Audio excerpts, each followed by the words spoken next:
I could take it all the way back to childhood, and thanks to therapy, I was the entertainer of the family. That's how I had value in the family. So I would, dance for the parents so that they would not be mad at me.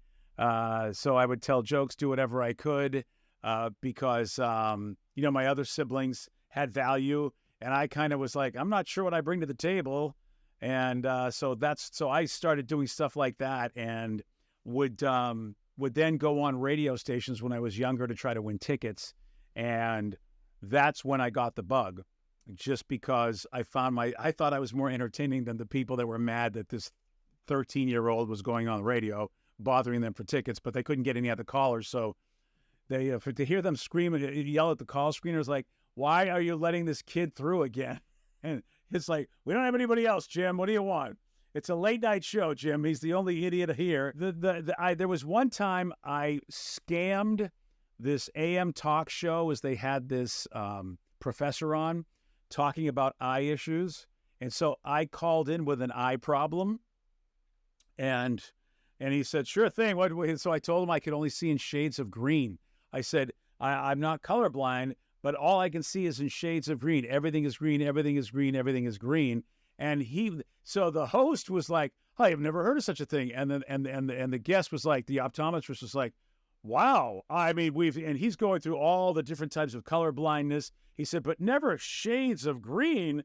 I feel sorry for you." And I go, "Oh, don't worry, it was a temporary problem." And I go, "What do you mean it's a temporary problem?" I said, "Oh, I tripped and my sunglasses fell off, and everything was fine after that." And the pause, and then the host was so mad. "Sometimes you'll have that happen." I thought, okay, that was a lot of power. And so as a prank caller, I thought, okay, I think I have a place somewhere in this business, somewhere. Then what actually got you in it? So how'd you actually get into the radio? I was working in a supermarket, and the guy that was in charge, we just got to know each other, as I was basically the guy that swept the floors and bagged the groceries, and he was the one in charge of the front area, the checkout area. And so we got to know each other. And then later on down the road, he left, and I kept working at the supermarket. And somehow, some way, I found out he got into radio, as I was also going to broadcasting school. And somebody said, "Hey, did you know that Dean is doing radio?" And I mean, like, the guy from the supermarket? And so I got in touch with him and told him I was getting into radio, and he knew I was out of my mind. And he thought, you know what, this would work. And so he was the one that gave me my first real job in the business. I'd done some internships and free radio at places, but I would say my first big break came working with my buddy Dean James, who still does voice work in Dallas, and ended up becoming a program director. He was a talent, but he ended up going into programming. But we worked together in the supermarket, and then we worked together in radio. So it was kind of fun. And I was his producer at the time, and it was short-lived, but that was how I got my foot in the door, and then just bounced around a lot of Massachusetts AM radio stations. I'm not sure I was ever on an FM for a long time. And then eventually I worked with Dean again, and we worked at an FM station in Boston for about 20 seconds. But it was there that I met his news person, and she brought me to Rochester, and that's where I got to work with Brother Wheeze. That's when my career finally took off, as I got to work with somebody who I believe is one of the greatest the business has ever seen. And that's how I think that's how I really learned how to do good radio. How long after that then did you first end up in Seattle? Because that's just what's crazy to me, is that, I've moved away for 15 years, but prior to that, I, was working for Odyssey, but Intercom at the time. So I know, BJ Shea, like, the name was just really big. Like, I knew of you. So it's also really crazy that you're on my podcast now. But like, how soon after that? I'm trying to put it in perspective to me. Yeah, well, let's see. That was in the late 80s, that one I'm talking about. And then I went to Seattle in 1999, and and worked at a talk show there, midday, the station you might know, The Buzz. And then we switched over to the Radio for Guys. And that was, that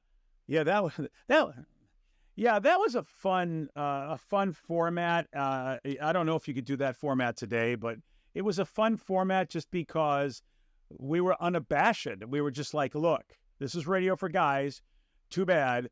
And, so it was a lot of fun to work in that environment. And that was something I'd never really done. I'd done some male radio before, but it was a rock station in Rochester.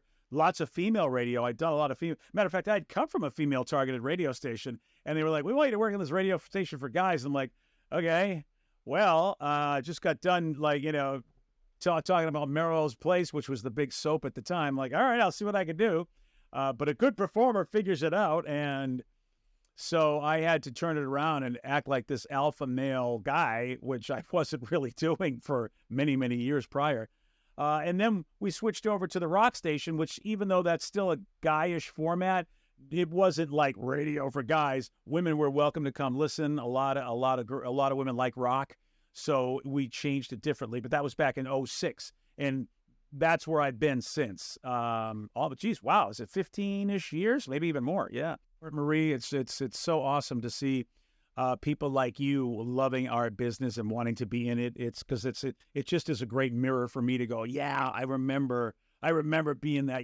That's just like, please give it to me. I want to be in it. I don't want to stop. Now that I'm getting older too, it's interesting for me to watch now the young 20-somethings that are coming in it and still. And it's neat because, there's a lot of people where you can ask them, they're like, I don't know what radio is. But then you have other ones that are just like, oh, no, I do. And I want to be a part of it. Yeah. And radio, is the device. But actually, the entertainment is audio entertainment, which is what we've always been in.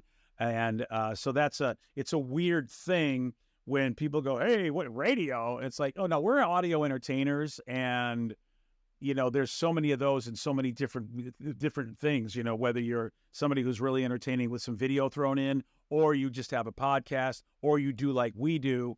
But then, us folks in radio now, there's so much with all the apps and everything, there is a video aspect to just doing radio. And a lot of stations have the cameras in the studio so you can watch them do the show. So it's all getting very blurry. So audio entertainer, sometimes video entertainer.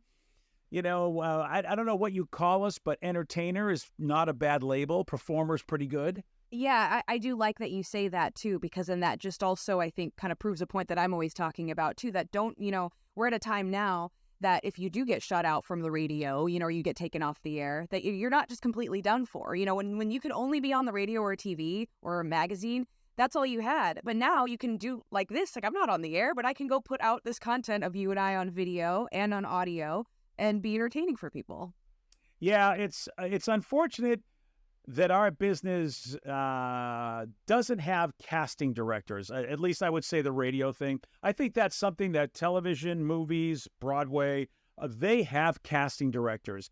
And we don't have that. And therefore, a lot of great talent slips through the cracks, in my opinion. And it's very frustrating for me to talk to people who are in power and go, hey, I just saw a great talent.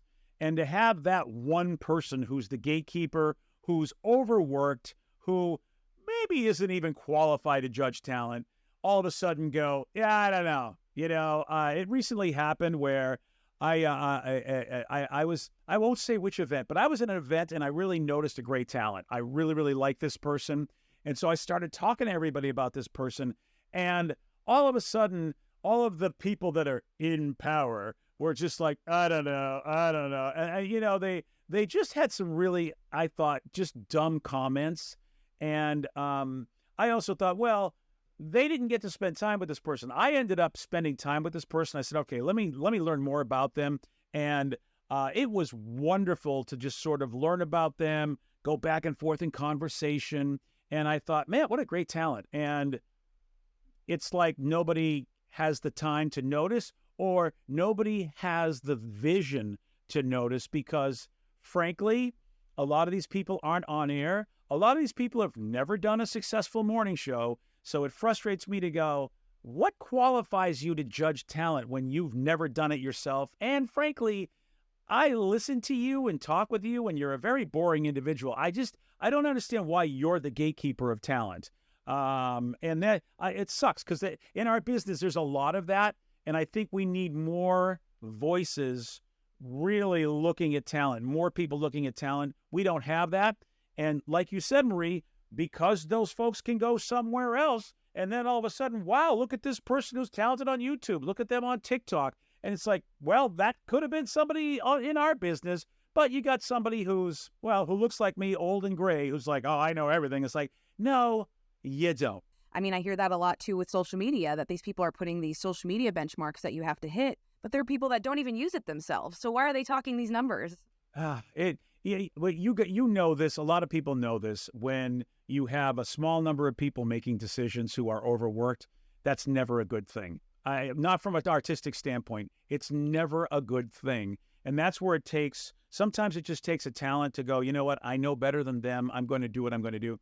When I first came to Seattle, the company gave me their C-level people to work with. So they're telling me, go do a successful show, but they're not giving me good people. Now, by their standards, they're not giving me good people, to the point where they were like laughing about, oh, you got these guys. And I, like you said, I started talking to them and realized they have no idea what gold they have here. They gave me a hearing impaired phone screener. They never even bothered to ask. They even know that he had a hearing impairment.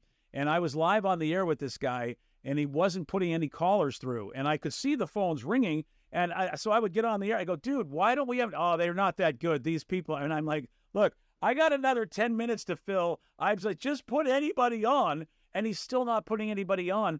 Finally, what is your problem? The phone, he goes, I can't hear them. I'm hearing impaired. And I just, of course, my mind is like, oh my gosh, this is gold. How is it my company gives me a person who cannot hear, who actually is screening the calls? It's just, what? But then, and he ended up, of course, I make lemonade out of lemons. He ends up being a great character on our show, because I sat with him afterwards and I said, why are you in this industry? And he said, well, and he told me, and he had some bits, and he says, I'm afraid to play my bits for you because the company laughed at them. Like they really mistreated this poor guy and they made fun of him. And so I listened to his stuff, and it was horrible. But Marie, it was so horrible, I thought, this is funny. Like, it's so bad, we're going to make this good. And so I brought him aside. I go, look, here's what we're going to do.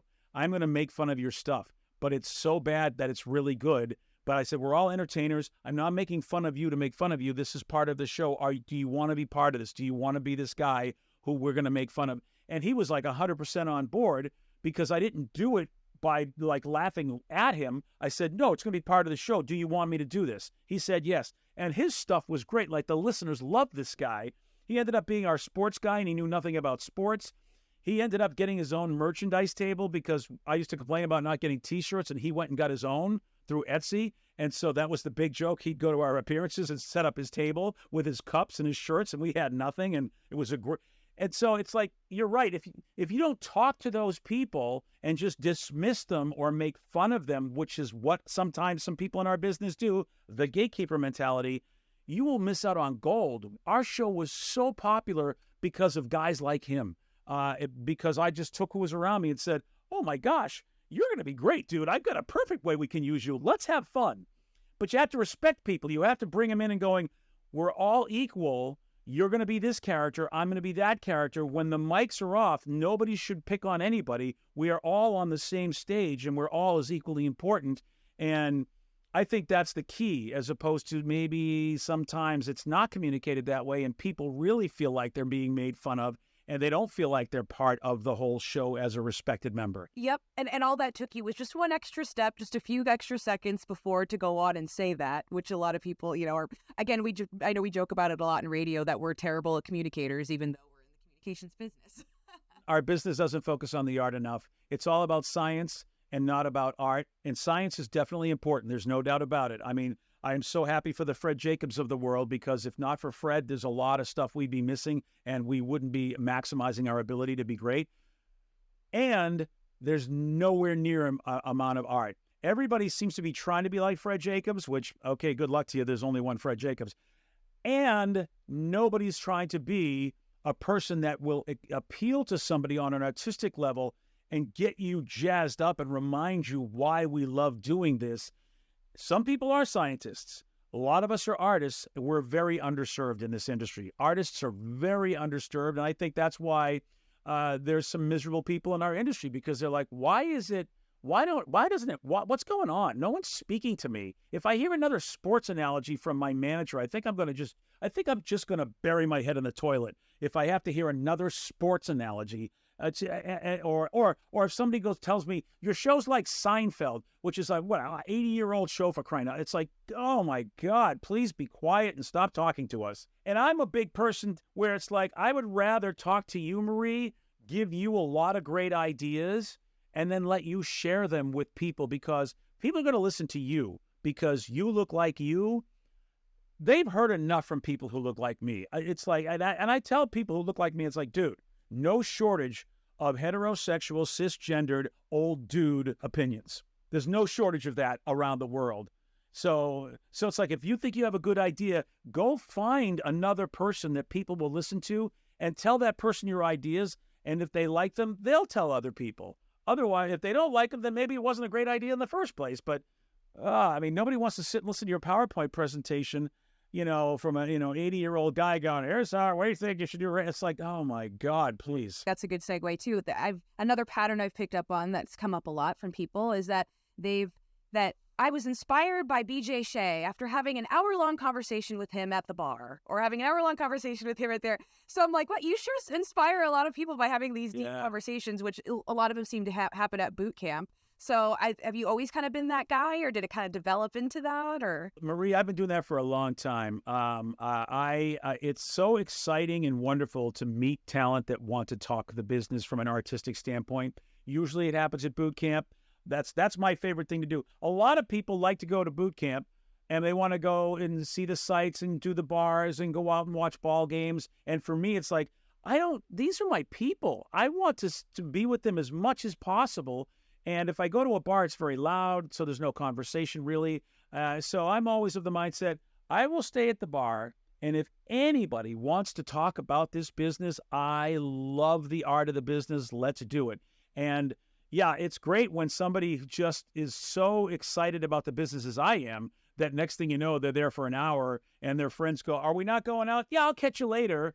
And I just, I love that, because it's like, you're like me. You're a crazy person that loves this industry. Because I do. I just, not everybody wants to have those conversations. I get it. Pretty much nobody I know really, like Steve, the last thing Steve wants to do is talk to me for an hour. But there are people that do. And when that happens, I'm so happy, because they love the business. That, like, you can see the artist in them, and you can see they don't get to have those conversations. And it just makes a difference. That's why I do it. I think at least once a year, talk to somebody like you who gets you, and hopefully that'll keep you going for a little bit.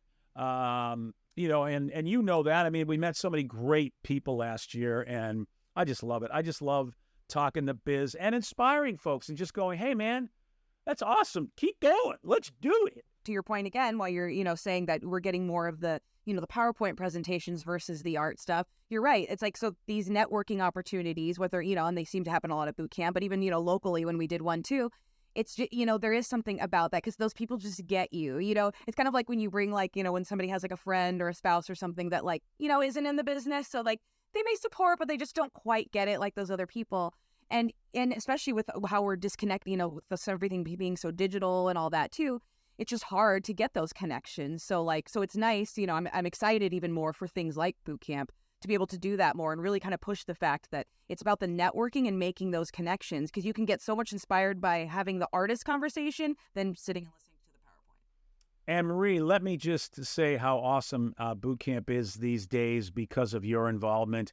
I don't know if I want to give Danny any credit, because you know what, Danny's already thinks he's too amazing. But I do remember the early days of boot camp when Elisa and Allison were involved, and they were terrific people. And Don Anthony's a great guy, and always does his best every year to put on a great boot camp. And every once, it depending on who's working with him, helping him, does make a difference. And ever since you got involved, I have noticed that, man, boot camp it's got the magic again, in my opinion. It's just got that great magic.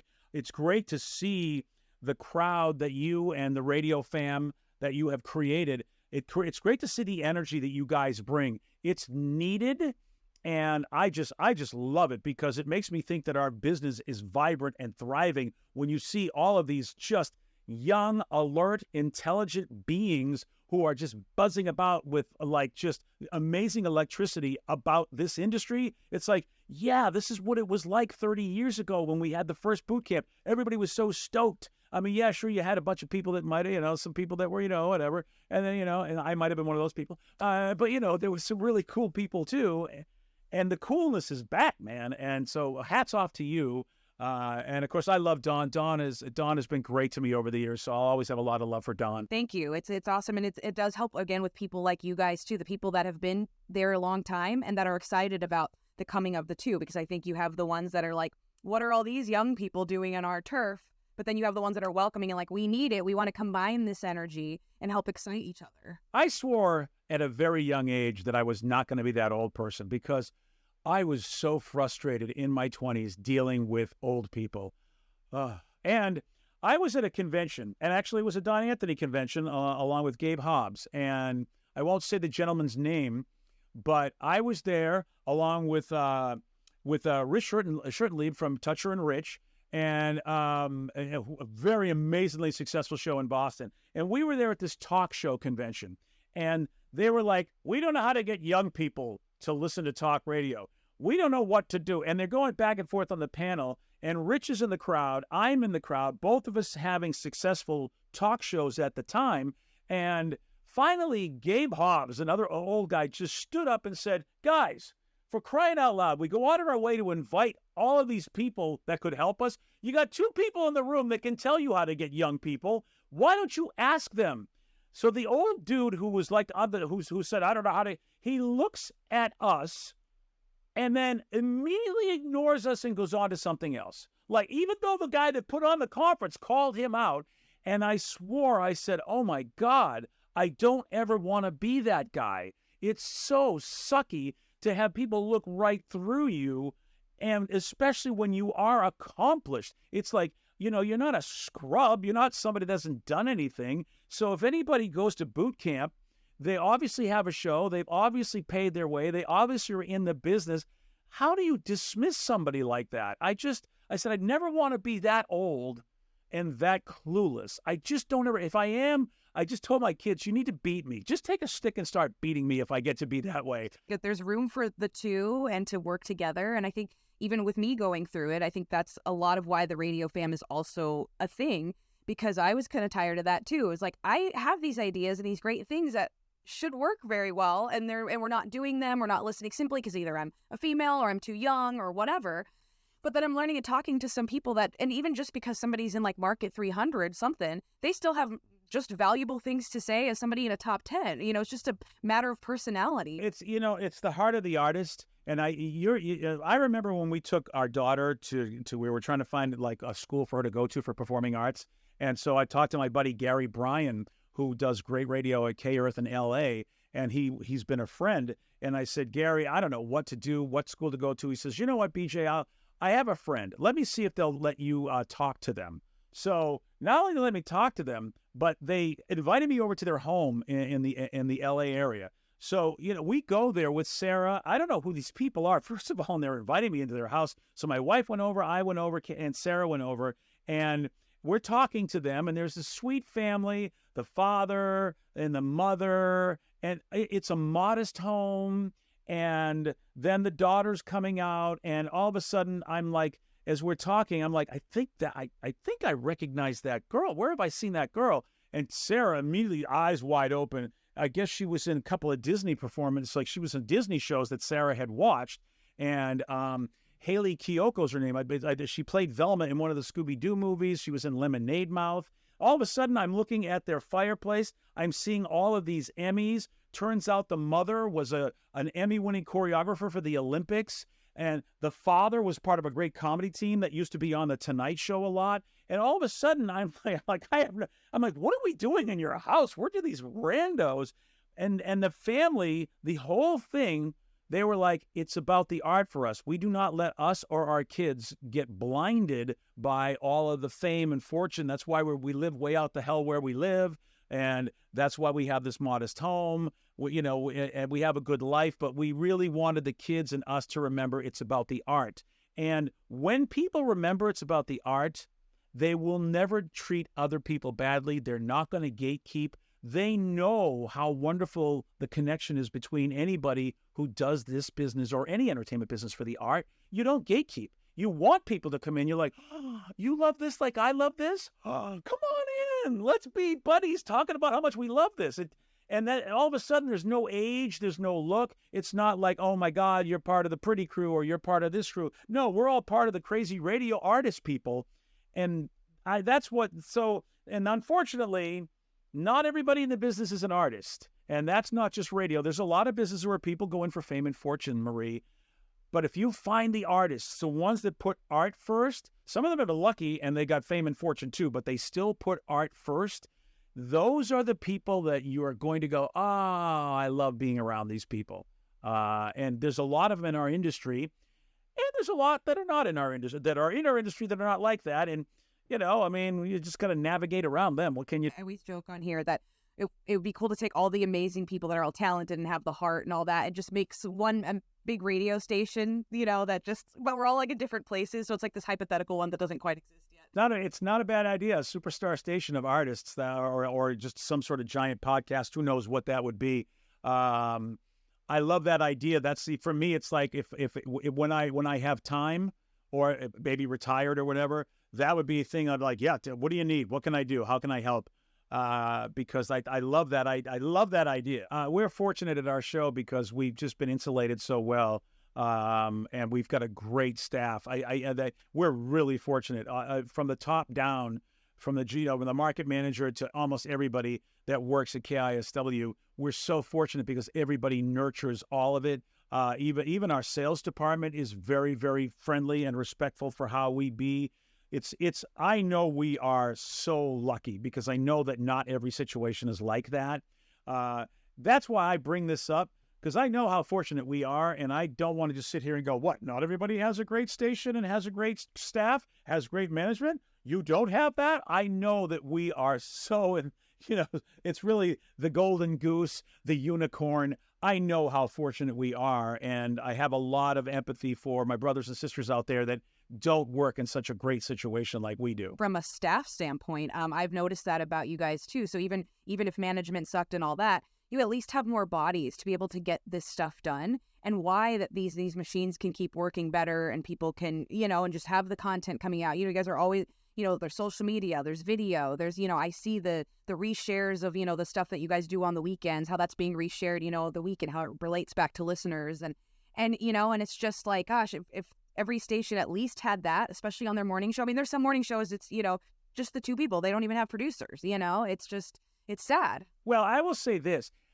It's not just the station's fault. I've had a lot of great conversations with talent where they say, oh, the station is responsible. We can't do A, B, and C.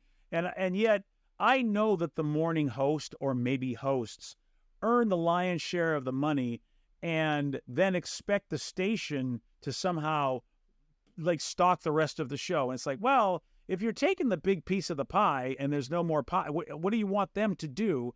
I take a look at the Burt Show. The Burt Show is a great example of where Burt has always, it's just like, it seems like Burt always has enough people to get done what needs to be done. And that's why that's such a great show. You can tell when people are not overworked. Now, it's not like I know everybody on the Burt Show, but the show sounds fresh. People sound alert, alive. When you see them at boot camp, I mean, Kristen and Mo, you meet them and you go, my God, they're such fun and nice people. And there's a reason for that, I believe. It means that, okay, they don't have to, they're just not overworked. They're just not just done. And so I sometimes question the hosts of a show and go, all right, what's the disparity here? I could easily be a jerk and have less people on the show, but then, of course, the show would suffer, I would suffer. But sometimes some hosts just don't see it that way. I've had a lot of heated discussions with other hosts about this who think that I'm crazy and just get all the money you can and let the station worry about staffing the rest of the show. And then they complain about they don't have a good staff on their show. And it's like, well, okay. Investing. I mean, I think that was a big Bobby Bones thing too. It's kind of investing in the show, kind of proving that you can do something, and then having more leverage to say, hey, we need more people on here. And I've proved that I can handle this. You got to walk the talk. It's like you take a look at, all right, if you could take X amount of dollars and keep it for yourself, or could you take that money and get somebody on board, which frees up everybody else, including yourself? I think that's money well spent, as opposed to like, do I really need that extra bit of money that I could have paid somebody else? That's been my attitude. Again, because I don't need a lot. I just know what I need for retirement. I know what I need to, I'm not a person that likes, I don't have extravagant luxuries outside of a board game collection, but luckily that's affordable, supposedly. But, I'm not a big luxury car guy. I don't have to have boats. I don't have to, I'm not into jewelry. So my tastes are very low. I don't really care about going to crazy fine restaurants. And so for me, quality of life at work, it's a very stressful job, Marie. This job, my therapist told me, this job, just if everything's going perfectly, is still one of the most highly stressful jobs you can have in America, like on the level of air traffic controller. That's when everything's going perfectly. So if you then make it go less than perfect, it's then beyond stressful. And that's why we have so many issues. That's why management goes, I don't understand why talent is so unstable. It's like, dude, this is a pressure cooker that no human being should be able to tolerate, which, by the way, no average human being could. And even then, the above average human beings that can, they only can go so far before they're going to blow. And it manifests in so many different ways that are not mentally healthy. And then you got management that doesn't understand why. It's like, well, you need to understand that industry. And so many managers don't understand exactly what we do. They don't. Again, I am so lucky because I have management that gets it and has always got it and has always treated us well. It is maybe one of the reasons why I don't leave here, because you never know what you can go to any market size, by the way. There's no guarantee that if you go higher or lower that you're going to get good management. Seattle this Seattle Odyssey cluster is very special. And I don't think there's a better cluster in Odyssey. And look, I've been to some other Odyssey clusters, very nice people. I just think we've got the best. There's a few people that have like related to this, like they've said it about themselves. But people that I think you kind of said like back in the day, you were more of like, I guess, an asshole maybe, and have gone through therapy and worked on yourself. I don't know. You were Marie, you're not, and Marie, you worked on the that has to be the most adorable way to put that. You were like, I don't know, I get some asshole. But then you yes. And let me just say proudly, I still am an asshole. I think there's and I say that with Boston pride. And it's taken me, and I've been doing a lot of deep therapy sessions lately, as a matter of fact, getting to be at peace with who I am and how I present in this world. I am very caustic. I am a lot. I am intense. You can only take me in doses. And, and I think if you could talk to anybody, my wife would be the first one to tell you, oh, yeah, she's a saint for taking me as long as she has because she spends the most time around me.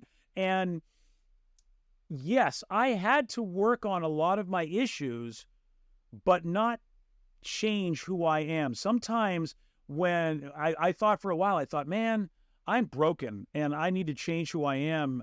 And it's like, no, I don't need to change who I am.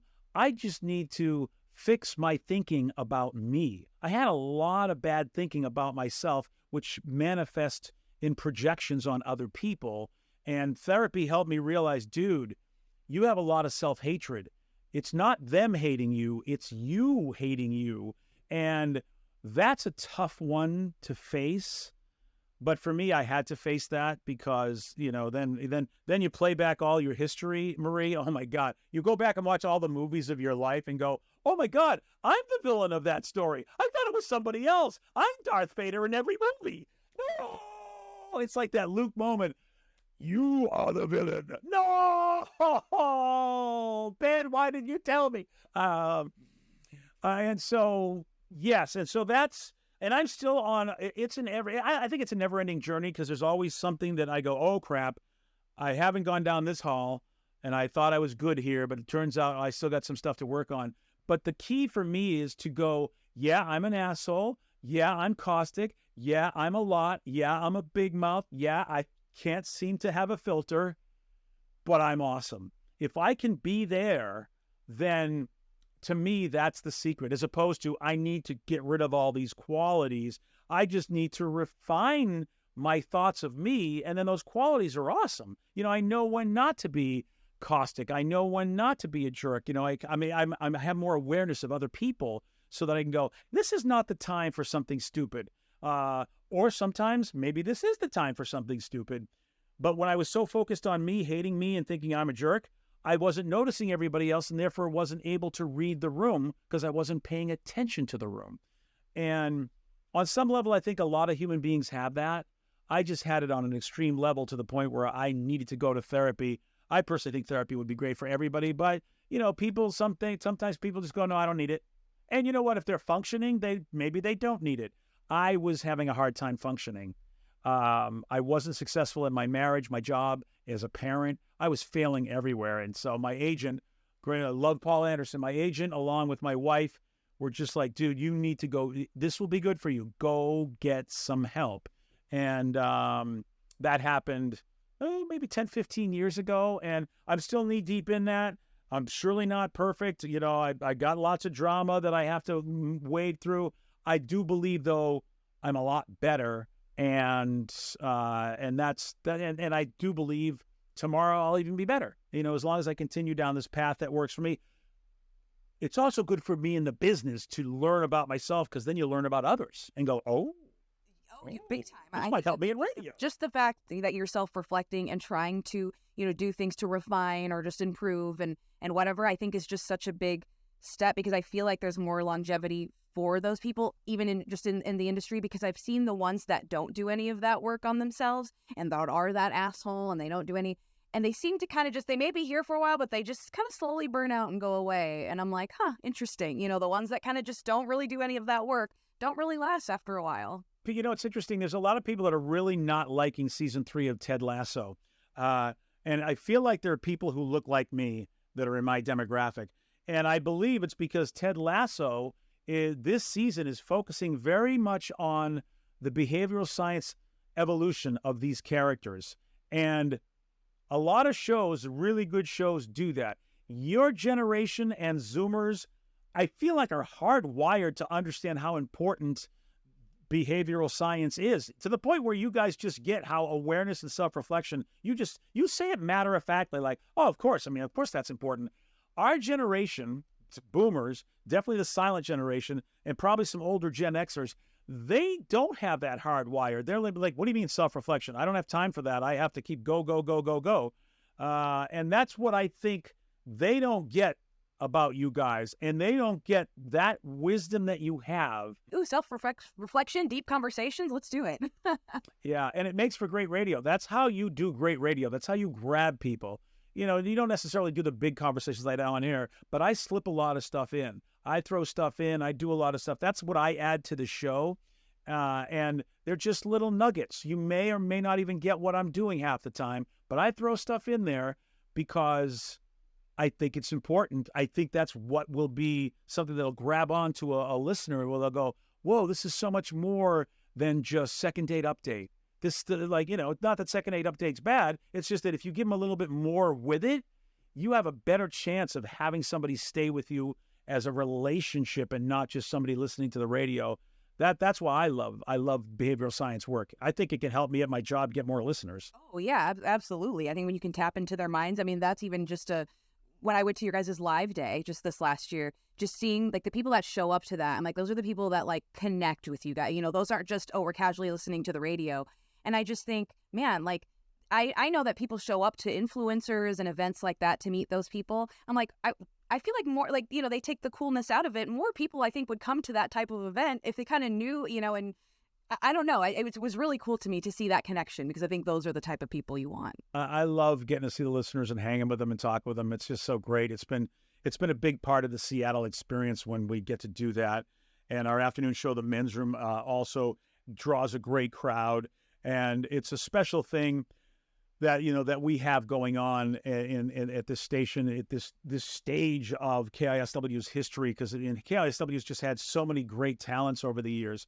And we've kept in touch with a lot of them. That's the other thing that I love about our station is we will bring back some heritage people who, Kathy Faulkner, who was a great talent during the Seattle Sound, the grunge years. And, we just bring her back because we weren't here for that. So whenever we have any conversations about that, it's like, let's bring back somebody who was an expert and who was at the ground floor, who knew these folks. Like, she was friends with these people. And she's a great talent, a great human being. And you don't see that in radio. Like, usually somebody, doesn't have their job anymore or whatever happened. But our station is like, let's bring back the people and let's talk about it. We'll have Bob Rivers on from time to time, just because Bob had a gigantic show here at this station. And I love that. That to me, that's how you create a giant listener family that can span generations. And we're fortunate that we get to do that, because some stations, they don't get to do that. And that's another wonderful thing about where we work. It's just a great place is all I'm saying, Marie. I mean, everybody should just work here. I was going to say, I think I want to go work there now. I'd love to have you, because you're damn talented, girl. I'd love to have you, but you're all like, I got my own stuff going on. That commute we talked about, that whole thing. What I don't have now. I know. We'd have to find a way to get you a little further north. That's for sure. But we can figure it out. At least get you to Tukwila. I mean, whatever. Trying to get you halfway there. I thank you for having me on. I think the radio fam, Marie, what you guys have done is so amazing. I think it is such a wonderful group. You're a part of the radio fam. I hope you know. Am I now? Am I in? People that aren't part of the family are the ones that are assholes that we talked about earlier. So you're not asshole. Well, we're all a little bit of asshole, but you know what I mean. The ones that don't work on themselves. Oh, I'll always be. Yeah. Yeah. Well, the thing is that I think everybody should be part of this radio fam. I think people should love what you guys are doing and not feel like they can't be part of that, because I mean, it's like, what are you talking about? These people are great. And you guys are very welcoming. So it's just like, I know what it's like to get in my own head. It's old school how we used to do radio. We weren't very collaborative, but that's not how it is anymore. Everybody wants everybody to do well. And if you feel on the outside like, oh, I don't know, it's like, no, come on in. We'll make you feel welcome. That's my attitude. That's how you guys make me feel. And I'm happy to be part of it, because I feel like this is awesome. I'm hanging out with the cool kids, and I'm smiling like, when are they going to realize, hey, who let the old guy in here? It's like the old guy at the rave. Is that really? No, it's funny, because those are the people surprising. They are the ones that go, oh my gosh, BJ Shea is talking to us and he's not blowing out, so it's kind of cool to see it go both ways, where people, where I saw people getting excited and being like, no, I like you talked about not going to dinner. They're like, no, I skipped out on dinner and I was at with BJ Shea for 2 hours. Like, that's what I want, So it's again why collaboration is so important. Yeah, there's so many wonderful people, and I'm glad that these people are spreading the word, telling people to come talk to me, because I love it. I will talk to anyone who wants to talk about this business, and I will never. I hopefully I will never ever crush whatever dreams you have. I can't say that I haven't done it in the past, because, well, you know what? I was a I just was an idiot. But therapy has helped me see, like, why do you got to be that way? And usually it's probably because I was jealous on some level of somebody. But usually, hopefully, I'm very inspirational to somebody and help them, get through whatever roadblock they're in. That's what I can do. I'm not going to tell them how to be great, because I feel like they're going to figure out how to be great, especially if they already are pretty great. If I'm at the bar, I always buy one free beverage for anybody, whatever it is. It's always fun. Dallas this year. I got my T-shirt. I'm going to be wearing my boot camp T-shirt, Marie. You're also going to be on our mental health panel, so that's really exciting. Yes, I'm very excited about that. And a lot of people are going to have a lot of things to say about it, but and I know how people are. You will be shocked at how mental health will actually make you a better broadcaster. Every other industry, anyone who's ever been successful in movies and television, I talk to them and they go, yeah, you know what? Really, when my career took off, when I started getting counseling. It's I mean, it is unbelievable. And that's why you want to be there, not just because you think, oh my gosh, you want to be better at this. Mental health awareness is going to, and counseling will make you much better than you are. And I'm living proof of it. And of course, a lot of the other people on the panel will say that too. So it's exciting. You should all be there for that. Sweet. Well, I'll have a ticket link description for that. And also all BJ's social media. If you want to reach out, beforehand, let them know that you're coming, to look out for you at the bar. So, and I'm old, so please tell me your name again, because I'm old and I forget things. But I'm gonna use the line, Marie, that was used on a show. I think it was called Roadies. This one guy did not remember this girl's name that used to work for him, and she's like, "Wow, you don't know my name?" And he goes, "Look, I may forget your name, but I will never forget you." And it is so true. Like, I look at somebody and go, I know who you are. Like, I know we've had a meaningful interaction. My brain can't remember your name, but I do remember you. And so that's a big one. Like, I want people to know that, because I can't even remember my name half the time. That's why Dawn gives us the name tags. Oh, yeah, you're right. Yeah, that's a good but I forgot we even get those. Never mind. No. Yeah, good point. The name tags are awesome. Marie, nothing. I don't know why I'm wrapping it up, but thank you. Unless if you have more questions, you can ask. But I felt like you were wrapping it up. Thank you so much for spending your afternoon. I know you're a busy guy, so coming on and talking to me. Well, thank you, Marie. You have done so much for this business. You really, really have, and I hope people really do appreciate people like you, because it's what keeps us going. Is that just people like you who love it and then add your brilliance to it. So thank you.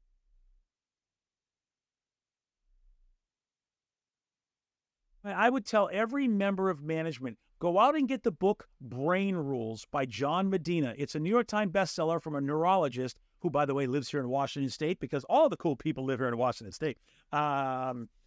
It is the best book you will ever read. If you're in management and you haven't read Brain Rules, you are a failure. So that is a pro tip for anybody who thinks they're anybody. Read all the books you read, but if you haven't read Brain Rules, then you haven't read the premier book on how not to bore the crap out of everybody.